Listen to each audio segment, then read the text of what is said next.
आप ये बारिश में के पत्ते ले लें। जब ये एक साइड से फ्राई हो जाए बस इसकी साइड को चेंज कर दें। बिस्मिल्लाहिर्रहमानिर्रहीम, अस्सलाम वालेकुम। क्या हाल है आप लोगों का? उम्मीद है सब ठीक ठाक होंगे। और पहले तो ये बताएं जनाब कि कहाँ बारिश हो रही है।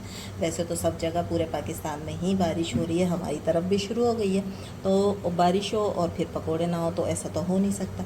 तो मैंने आप लोगों के लिए बनाए हैं फ्राइज़ पकोड़ा, जो कि बहुत टेस्टी हैं, बहुत आसान है।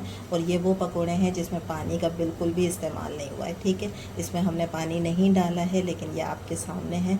ज़बरदस्त बाइंडिंग वाले पकोड़े जो हैं वो तैयार हैं। इसके साथ मैंने जो है वो मीठी चटनी भी सर्व की है, इसकी रेसिपी मेरे चैनल पर है। और ये मैंने मायो भी इसमें लगाई है, और इसके साथ चाय का 1 कप। अगर आप ये बारिश में सर्व करेंगी तो सब लोग कितना खुश हो जाएंगे, ठीक है। और अच्छा सा एक क्वालिटी टाइम जो है वो आप अपनी फैमिली के साथ एंजॉय करें।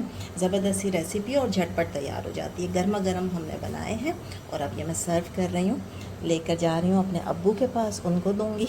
तो आप लोग भी बनाएं और एंजॉय करें, इंशाल्लाह आपको बहुत पसंद आएगा। तो शुरू करते हैं फिर अपनी मज़ेदार सी आसान सी रेसिपी। इसके लिए सबसे पहले कर लेते हैं कुछ वेजेस को कट कर लेते हैं। एक मैंने लिया था इस तरह बड़ा आलू, इसको हमने छील लिया और इसके हम पहले बना लेंगे स्लाइस। या आप छुरी से भी बना सकती हैं, स्लाइसर से भी बना सकती हैं, इससे ज़रा अच्छे से बन जाते हैं पतले ना, ठीक है। बस ज़रा हाथ बचा के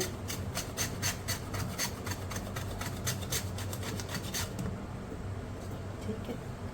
अब क्या करना है कि ये जितने भी आपने स्लाइस बनाए ना, इन सब को एक के ऊपर एक रख के और इसको हम बारीक कटिंग कर लेंगे लंबाई में, जैसे फ्राइज़ की होती है कटिंग।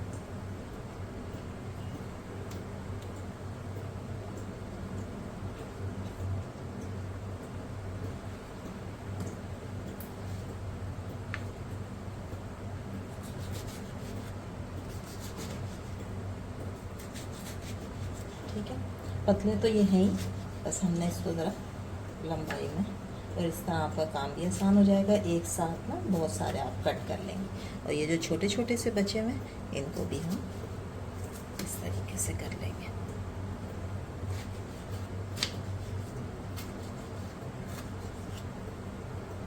ठीक है, करने के बाद आपने सबसे पहले क्या करना है कि एक बाउल में लेना है पानी, ठीक है। और इनको जब तक हम दूसरे वेजेस कट करेंगे फ़ौरन आपने आलू को पानी में डाल देना है, वरना आलू जो है ना वो अपना कलर चेंज करना शुरू कर देता है और वो अच्छा नहीं लगेगा, ठीक है। इसको हम रख देते हैं पानी में और फिर हम करते हैं दूसरी वेजिस को कट। दूसरी वेजिस में मैं ले रही हूँ जैसे प्याज, ठीक है। प्याज को मैं स्लाइसर से बारीक नहीं करूँगी, प्याज के हमारे चंक्स आने चाहिए, ठीक है। तो मैं इसको सिर्फ इसी तरीके से छुरी से कट कर लूँगी।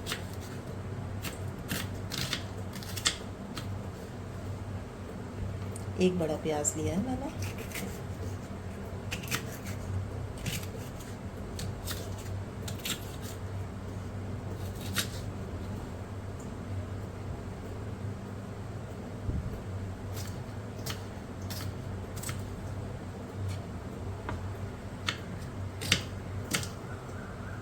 अच्छा। इसके बाद मैं लूँगी हरी मिर्च, ये तेज़ वाली नहीं है, ठीक है। ये बड़ी जो हरी मिर्च होती है तेज़ नहीं होती है। इसके भी हम थोड़े थोड़े से इस तरह से स्लाइस बना लेंगे।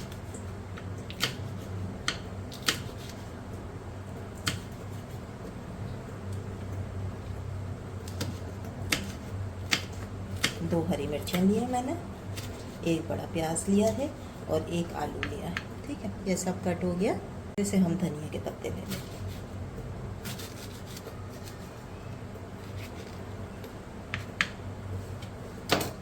मैंने लिया एक बॉल, इसके अंदर हम डाल देंगे सब वेजेस को।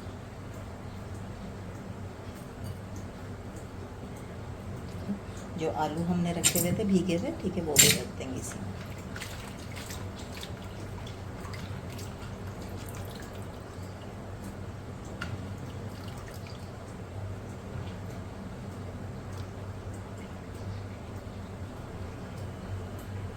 इसके अंदर डालूंगी 3 टेबल स्पून भर के, इस तरह फुल भर के बेसन के।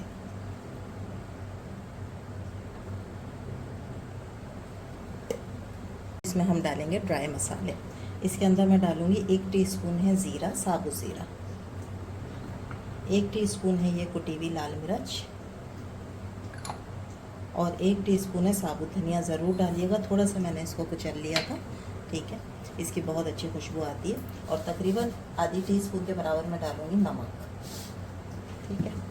अब आपने इस स्टेज पे ना इसमें पानी नहीं डालना है, सिर्फ इसको आपने ऐसे ही मिक्स करना है, क्योंकि जो आलू है और प्याज है ना वो अपना पानी छोड़ेंगे, ठीक है। तो फिर इसमें हमें पानी की ज़रूरत नहीं पड़ेगी, क्योंकि इसको हमने थोड़ी सी देर आपने छोड़ना है मिक्स करके। और फिर आप देखिएगा कि ये अभी से देखें कितना जुड़ना शुरू हो गया है। और फिर उसके बाद ये सारी वेजिटेबल्स जब अपना पानी छोड़ेंगी तो ये मिक्स होकर एक अच्छी सी बाइंडिंग बन जाएगी।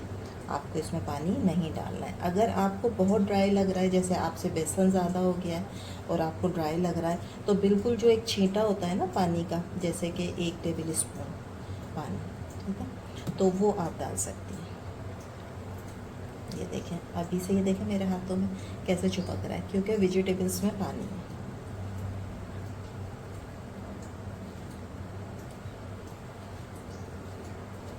अच्छी तरह इसको मिक्स करके और इसको मैं छोड़ूंगी तकरीबन 10 से 15 मिनट। उसमें सारी वेजिटेबल्स जो है ना वो अच्छे से अपना मॉइस्चर जो है वो रिलीज़ कर देंगी। और ये जो आपको थोड़ा सा बिखरा बिखरा लग रहा है ये नहीं रहेगा, इसकी बाइंडिंग हो जाएगी।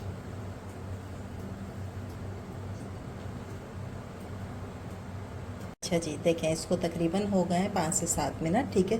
5 से 7 मिनट में देखें इसके अंदर कितना मॉइस्चर आ गया और ये सारी चीज़ें कितनी अच्छे तरीके से बाइंड हो गई। यानी जो मैं कह रही थी ना बिखरे बिखरे से हैं, वो अब बिखरे हुए नहीं हैं, बाकायदा एक डो बन गई है।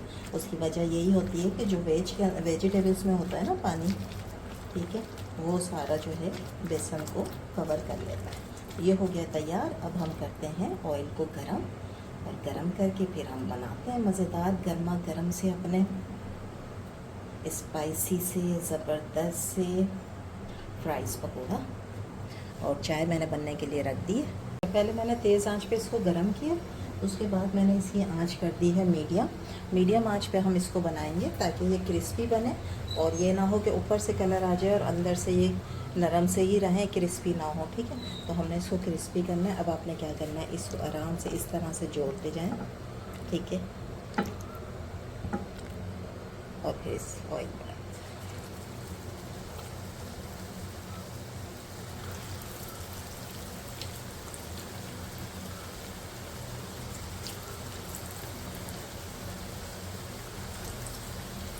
छोटे बड़े आपकी मर्ज़ी है, जैसा भी आप साइज़ रखना चाहती हैं।